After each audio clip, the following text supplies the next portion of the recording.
Hey, what's up, everybody? Time for an update. All right, so dollar, very weak. Who told you that? Who said the dollar was going to be very weak? I said that last December. I said it in the beginning of the year. I said it after the March rate increase. I said it after the June rate increase. Okay, I'm the only one who has been saying that and giving you the explanation as to why. If you think back at the beginning of the year, there were dollar bulls everywhere. Remember dollar index at 103 and methinks and all these people saying that the rate hikes were going to push the dollar up. And I explained to you that that's not the way it works. And I told you to think of central bank rate adjustments as price adjustments. That's what you should just call them. You shouldn't call them rate hikes or rate cuts. You should call them price increases or price cuts. When they raise the rate, it's a price increase and your money buys less. And there is no way that that is going to be reflected in the exchange rate of the currency as a stronger currency. I mean, it just doesn't work that way. So it's all, it all played out exactly as I expected. Now, the thing is, last week, Janet Yellen maybe threw a little curveball into the picture when she stated that the Fed was almost done with its rate hikes. And I've been through this, I've been all over this, about how she's very, very misguided and the whole entire body of mainstream economics is wrong on this. When they talk about a neutral rate, which for them is some positive number that they just pull out of the air, they don't know what they're talking about.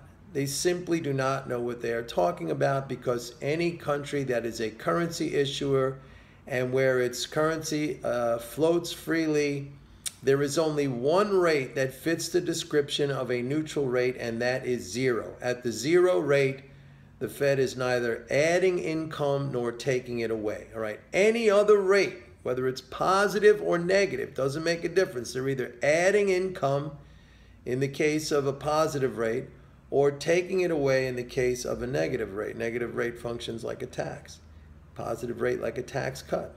Only the zero bound, the zero rate, is the true neutral rate. So they don't know what they're talking about. But anyway, it's not me who controls that situation. It's the people at the Fed. It's Yellen. And if they want to act on that belief, right, and if they think, oh, we're at the neutral rate, we stop, then a lot of trends change. A lot of these trends change, okay? The dollar stops going down.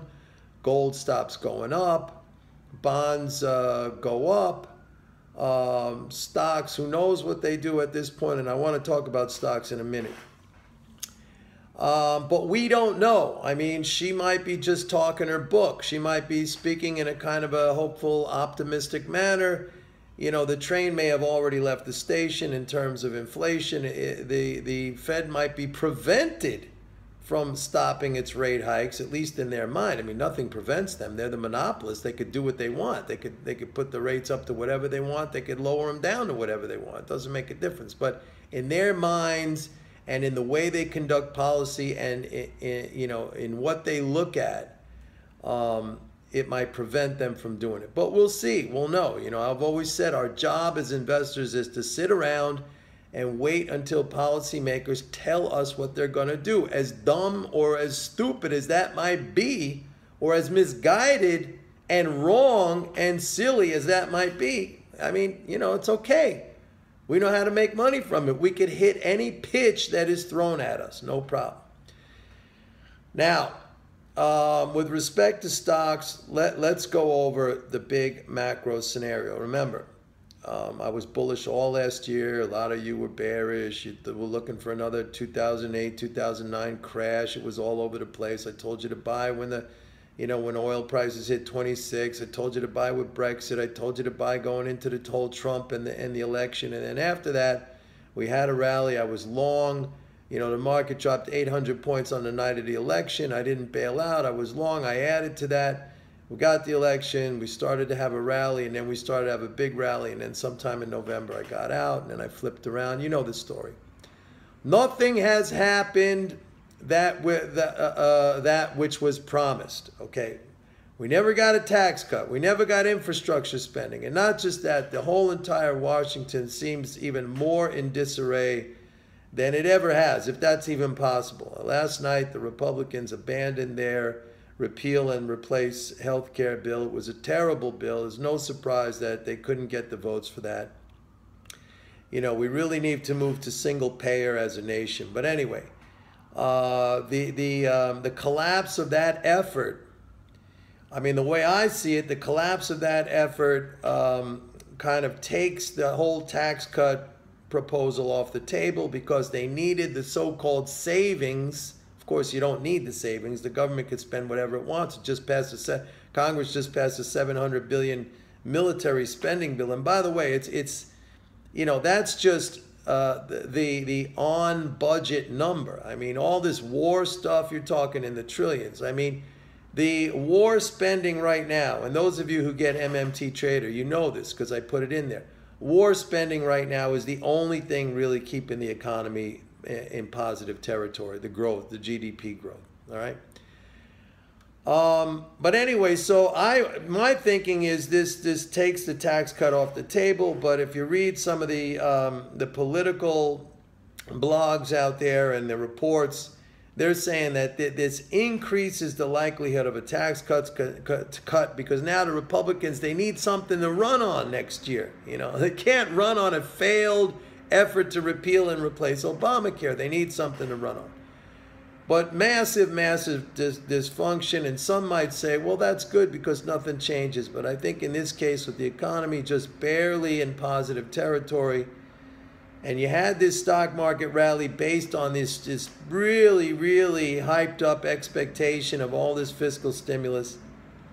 You know, again, that's another thing out there. I mean, you see the, you know, GDP numbers being revised lower.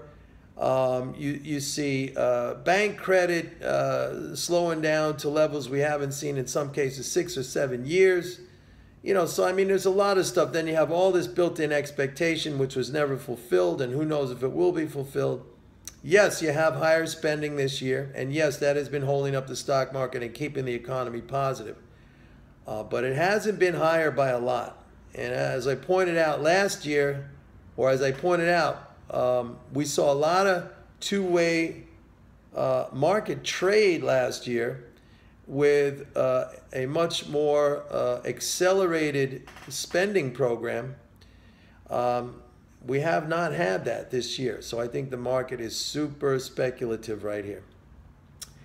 All right, we got a run up in oil. Remember, we're long oil from 44.35. We will get the API inventories later today. So I expect to see a drawdown in crude and products. We'll see how that looks. It looks to me like oil market is coming more into balance. And I want to finish off by saying zombie trading, 6 for 6. All 6 of our starting trades have been profitable. Quick trades, 135 pips in profit in a little over 1 day, a little over 24 hours. Unbelievable. Unbelievable. We are slaying those zombies and taking their money. So Zombie Trader is available. Some of you have informed me that my website is having some technical issues. I am going to fix that. If you want a 30-day free trial of Zombie Trader, just send me an email. Send it to mnorman@pitbulleconomics.com. Send me an email.